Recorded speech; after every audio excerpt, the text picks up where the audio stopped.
Hello friends, मेरे YouTube channel English वे में आप सभी का स्वागत है। तो चलिए बिना देर किए शुरू करते हैं स्टोरी को। इसका टाइटल है trust your parents. Trust your parents का मतलब हो गया कि अपने माता पिता पर भरोसा रखें। ट्रस्ट का मतलब हो गया भरोसा करना। योर पेरेंट्स यानी कि अपने माता पिता।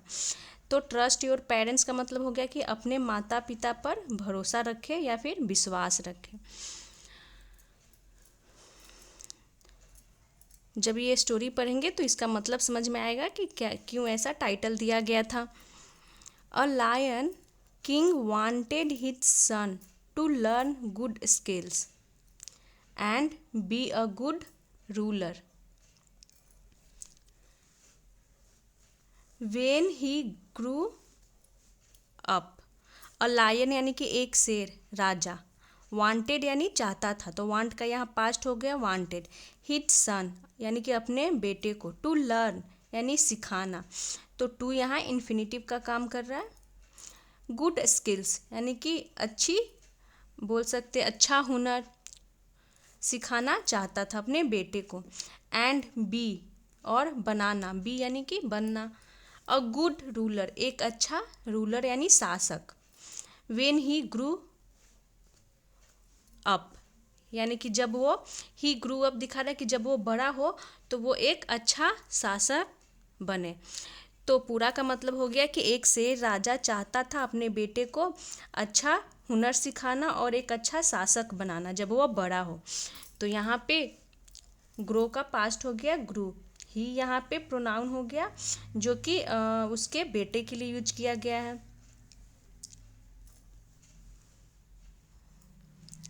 सो he decided to send him to the wise ape. इसीलिए ही डिसाइडेड उसने तय किया, तो डिसाइड का पास्ट हो गया डिसाइडेड। टू सेंड यानी कि भेजने का। टू द वाइज ऐप कहाँ भेजने का, तो टू द वाइज ऐप यानी कि बुद्धिमान ऐप।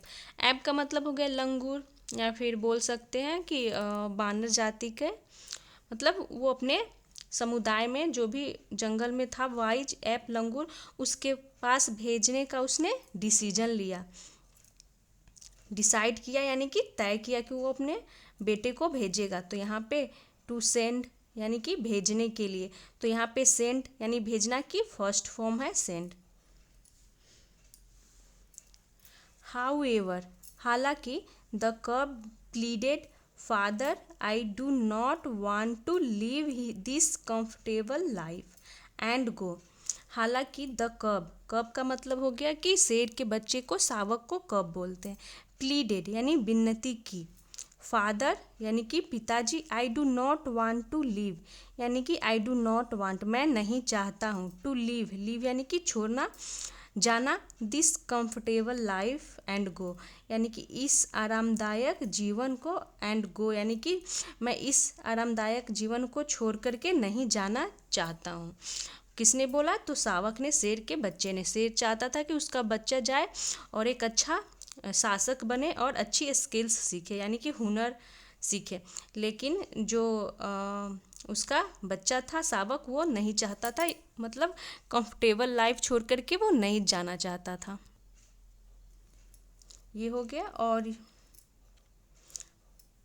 द लायन रिप्लाइड यानी कि शेर ने जवाब दिया। Son you must be well trained, it will help you to rule the kingdom well. तो शेर ने जवाब दिया, बेटा you must be well trained यानी कि तुम्हें, मस्ट बी, बी यानी कि होना चाहिए, तुम्हें जरूर होना चाहिए वेल ट्रेंड। वेल ट्रेंड का मतलब हो गया कि अच्छी तरह से प्रशिक्षित, यानी कि तुम्हें अच्छी से सीखना चाहिए, कुशलताएं हुनर सीखना चाहिए।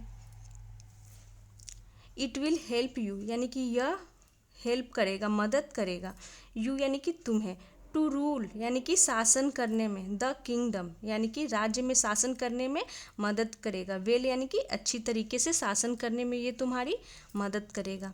अनविलिंगली द कब left his family and stayed with the wise app in another forest. तो अनविलिंगली का मतलब हो गया बिना मन के, बेमन। द कब लेफ्ट, यानी उस कब को लेफ्ट यानी जाना पड़ा। तो लीव का यहाँ पे पास्ट हो गया लेफ्ट। हिज फैमिली, अपना परिवार, तो उसे अपना परिवार छोड़ करके जाना पड़ा। तो हिज यहाँ पजेसिव एडजेक्टिव का काम कर रहा है। फैमिली नाउन हो गया और यहाँ पे लीव का पास्ट हो गया लेफ्ट। एंड स्टेड, यानी कि उसे रहना पड़ा, ठहरना पड़ा। विथ द वाइज एप, यानी कि बुद्धिमान ऐप के साथ। वाइज यहाँ पे एडजेक्टिव का काम कर रहा है। तो उसे अपना परिवार छोड़कर जाना पड़ा और ऐप के पास कुशलताएं सीखने के लिए उसे रहना पड़ा। इन अनदर फॉरेस्ट, यानी कि दूसरे जंगल में। There he learned many skills and tricks. तो यहाँ पे देयर के बाद कॉमा दिया हुआ है, तो यहाँ पे देयर इंट्रोडक्टरी वर्ड नहीं है, प्लेस को दिखा रहा है कि वहाँ ही लर्नड, उसने सीखा। लर्नड इसे प्रोनाउंस करेंगे। तो लर्न का यहाँ पे सेकंड फॉर्म के रूप में यूज किया गया है कि उसने सीखा।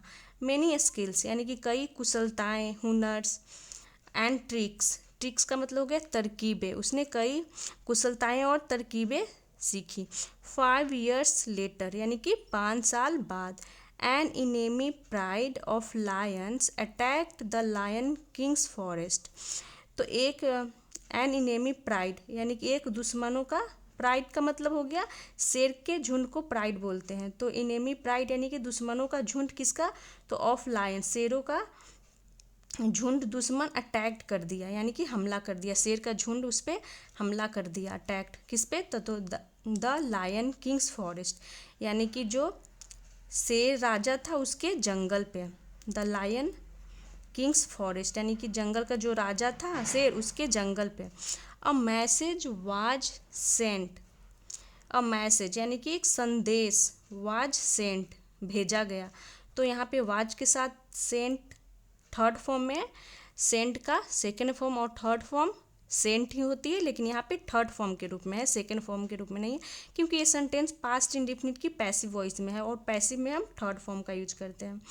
तो संदेश भेजा गया, मैसेज यानी कि संदेश। फॉर द कब, यानी कि कब को संदेश भेजा गया।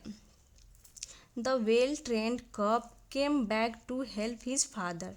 तो जो द वेल ट्रेंड कब था, यानी कि अच्छे से प्रशिक्षित शावक, केम बैक वापस आया, टू हेल्प मदद करने के लिए। कम का पास्ट हो गया केम, यहाँ पे टू इन्फिनिटिव हो गया, जो कि पर्पस को दिखा रहा है कि किस पर्पस से आया, तो मदद करने के पर्पस से। और उसके बाद ये हेल्प हो गया। हिज फादर, अपने पिता की मदद करने के लिए। He fought bravely and defeated the enemies. He fought, उसने लड़ा। फाइट का यहाँ पे सेकेंड फॉर्म हो गया, पास्ट हो गया फाउट, यानी कि उसने लड़ा। ब्रेवली, कैसे लड़ा, तो ब्रेवली यानी बहादुरी से। तो यहाँ पे ब्रेवली एडवर्ब हो गया जो दिखा रहा है कि वो कैसे लड़ा। एंड डिफीटेड, और हरा दिया। द इनेमीज, यानी कि दुश्मनों को। तो यहाँ पे दी इनेमीज पढ़ेंगे, क्योंकि जब इनेमीज हम प्रोनाउंस करते हैं तो इसका फर्स्ट लेटर है वॉवेल साउंड आ रहा है, इसलिए यहाँ इसे दी प्रोनाउंस करेंगे। तो जब हम सेंटेंस आगे पढ़ते हैं तो हमें पता चलता है।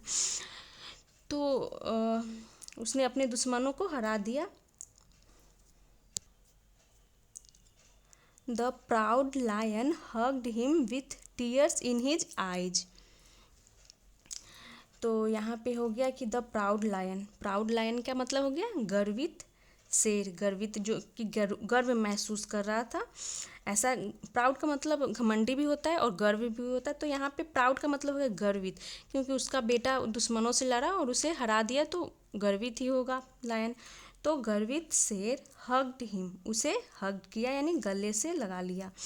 तो हग का यहाँ पास्ट हो गया हग्ड। हिम यानी कि शावक के लिए यूज किया गया प्रोनाउन।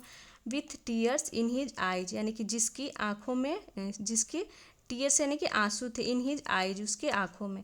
तो शेर की आँखों में आंसू था, यहाँ पे देख सकते हैं वो अपने बच्चे से बात कर रहा है, उसकी आँखों में आंसू है। ही सेड, उसने कहा, यानी कि ही यहाँ पे शेर के लिए प्रोनाउन यूज किया गया है। वेल डन सन, शाबाश बेटे।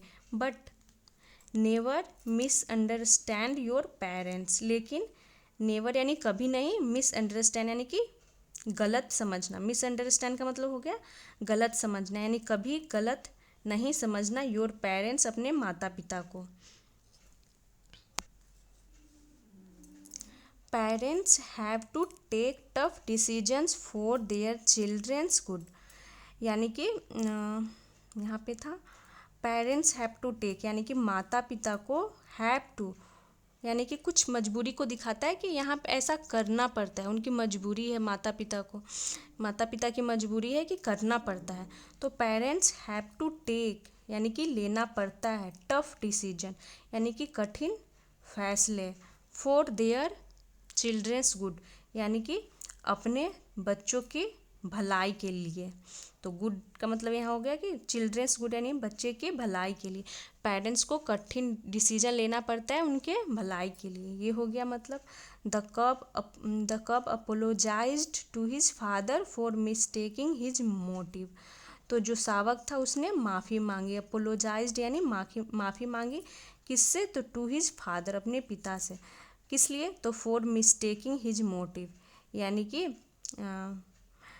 उनकी इरादों को गलत समझने के लिए, मिस्टेक मतलब गलत समझना, तो हिज मोटिव यानी उनके इरादों को गलत समझने के लिए उसने माफ़ी मांगी। और मिस्टेक से या मिस्टेकिंग क्योंकि ये जेरंड हो गया, फोर प्रीपोजिशन के बाद ये जब हम मिस्टेक बनाएंगे तो यहाँ पे मिस्टेक से मिस्टेकिंग हो जाता है, जेरंड हो गया।